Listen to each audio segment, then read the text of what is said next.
So far, did we deploy a real world application? I mean, a React application? No, we didn't. Let's go ahead and do it in this video. Well, I have pushed a very basic React fresh created app in my GitHub. Now I will be cloning it. Let's treat this tiny application as a real world application to understand the stuff. That's it. Now, since I have connected using SSH, I'm not gonna going back to the browser. Git clone and then my Git repository name. We will be going to this clone. Now, since it's a React app, regardless React, Vue, or maybe Next.js, we are allowed to do this npm install, and in some cases we will be doing it. But the problem is, if I now run this npm run dev, it will definitely start the server for Vite application. But what is the point of it? It's the development server. I expect you already know that to deploy a React application or maybe Next.js, maybe Vue.js, we have to build it first. And what I mean by building, there are some sort of command called npm run build. If you go to this package.json of your project, you will be seeing there is a command called build, Vite build. So if I just do it, oops, my bad. If I run this command npm run build, as of now, you see there is no dist file. Let's do this. Okay. You see there is no dist file. I mean, just forget it. You see 1, 2, 3, 4, 5, 6, 7, 8. There are just 8 files or folders. Now, if I run this npm run dev, you will see a new folder called, sorry, my bad, not npm run dev. Npm run build. Okay. Now, if I run this ls-l, you will see that we have a folder called dist. Great. If I just go inside this dist, I guess you already know that we have to build it. Assets, index.html, and Vite. I mean, it gives us static HTML, CSS, and few other files. But there is a problem. Typically in AWS, we have some limited resources, RAM, CPU, and on top of that, users are constantly visiting that website. So server is almost full. Majority time it handles a lot of traffic. So if I try to run this command, sometime it takes even minutes to run. So in that case, I have seen myself that a lot of times the server got crashed, the server got corrupted. I had to deploy the entire production server again. So the best practice is to follow the CI/CD pipeline way. In some other videos we will be discussing that, but not in this course or not in this playlist. So what is the solution then? See what I am saying, just notice it.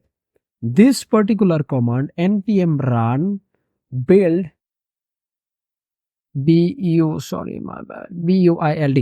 this command takes a lot of resources such as RAM, CPU to make a production build. Now, since I'm assuming, for the sake of understanding, I'm assuming that we wouldn't want to set up CI/CD for now. We want to make it very simpler. So in that case, what we can do is we can in our local system, you see all of the files are here. Sorry, just ignore this dist.zip and dist. I already ran this command in my local. Anyways, so you already see that we have these files. So what I can do is I can run this npm run build command in my local system. And then copy this particular dist folder only. inside my AWS computer. Well, now how do we copy it? We can use GitHub, and we have another way called SCP command. In the next video, we will be seeing SCP command way. It's very convenient.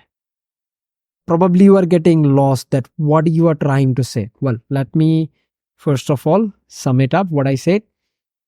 We can definitely take our entire code base into AWS and run this command npm run build. It may crash our server.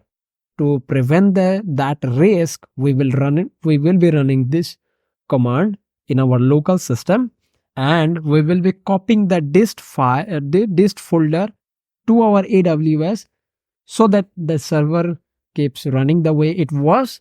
And in the meantime, we can just update the files, and the visitors or the users will see latest updated code or latest updated UI, user interface, whatever that is. Now, you may be on Windows, maybe on Linux, whatever that is. Just open your command prompt or terminal, however you like, or maybe in VS Code, then run npm run build. Since it's a fresh, very lightweight app, it didn't took much time, but for your application, it may take. So you see there is a dist folder. Now, in Windows, you will see something called compress. If I just do this, in Mac OS, I also do have compress. Oh, where it is? Compress. So now we can copy this dist.zip in our AWS. We definitely can push this dist code into GitHub and then clone it, but it will take a long time. You may do it, but I want to show you another way in the next video, that we can copy this file in other ways too. Maybe I don't want to use my GitHub. Maybe I got the code from my client, and he don't want to share his GitHub access, or like the many reasons. So you must know how you can copy files. It may be a env variable file or whatever that is, to your AWS computer without having GitHub or GitLab or any other third-party resources. So let's go ahead and see in the next video how we can copy the files without crashing our server. I hope you understand.